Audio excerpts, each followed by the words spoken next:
कोटा बूंदी लोकसभा क्षेत्र से लगातार तीसरी बार भाजपा के प्रत्याशी ओम बिरला ने कहा है कि देश के परिपक्व होते लोकतंत्र के समझदार मतदाता ने देश को गठबंधन युग के लंगड़े तंत्र से मुक्ति दिलाई है। उन्होंने दावा करते हुए कहा कि इसी समझदार मतदाता ने देश की दशा दिशा के कायाकल्प के लिए मोदी सरकार के तीसरे कार्यकाल के लिए भी मन बना लिया है। मोदी एकमात्र विकल्प है और कांग्रेस के पास ना नेता है और ना ही नेतृत्व। अपने प्रचार अभियान के दौरान बिरला ने कोटा के कनवास इलाके में नुक्कड़ सभाओं के साथ प्रचार किया। इस दौरान बिरला से खास बात की संवाददाता भंवर एस चारण ने। कल हुई नामांकन सभा के बाद बीजेपी प्रत्याशी ओम बिरला का प्रचार अभियान जोर पकड़ता जा रहा है। कोटा के कनवास इलाके से आपको तस्वीरें दिखा रहे हैं जहां बिरला अभी भी सभा करके निकले। बिरला साहब, कल की नामांकन सभा के बाद बीजेपी का कार्यकर्ता एक तरह से नए जोश और उत्साह में नजर आ रहा है।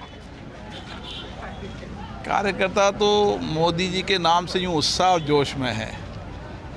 देश में एक नए युग की शुरुआत है और देश की जनता तीसरे कार्यकाल मोदी जी को देना चाहती है और देश के आम जनमानस में ये है कि देश को आगे बढ़ाना, देश को सुरक्षित करना और देश को दुनिया में ताकत बढ़ाने के लिए मोदी जी ही विकल्प हैं। इसलिए देश मोदी जी के साथ खड़ा है। कितना उत्सुक आपको लगता है कि कितना उत्सुक आपको मतदाता लगा करीब एक पखवाड़े से सघन प्रचार अभियान पर आप मोदी सरकार को फिर से रिपीट करने की? महिलाएं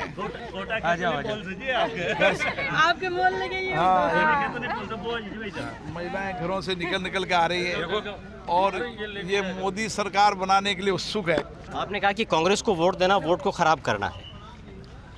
अब कांग्रेस के पास कोई तर्क नहीं वोट मांगने का, न तो उनका कोई प्रधानमंत्री का उम्मीदवार, न उनकी सरकार बननी।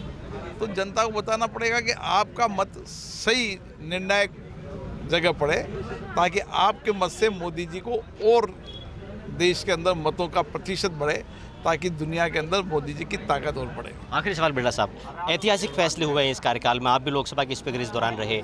आप कह रहे हैं कि तीसरा कार्यकाल ऐतिहासिक होगा, तो क्या ऐतिहासिक होगा? दूसरे कार्यकाल में आप देखें कि जो ऐतिहासिक फैसले हुए, कई बड़े फैसले हुए, हर सरकार के अंदर 10 साल सरकार को कुछ पुराने नीतियों कार्यक्रमों को ठीक करने में, पॉलिसीज बनाने में, इंफ्रास्ट्रक्चर को खड़ा करने में। अब 10 साल में जो इंफ्रास्ट्रक्चर खड़ा हुआ है उस इंफ्रास्ट्रक्चर बढ़ेगा।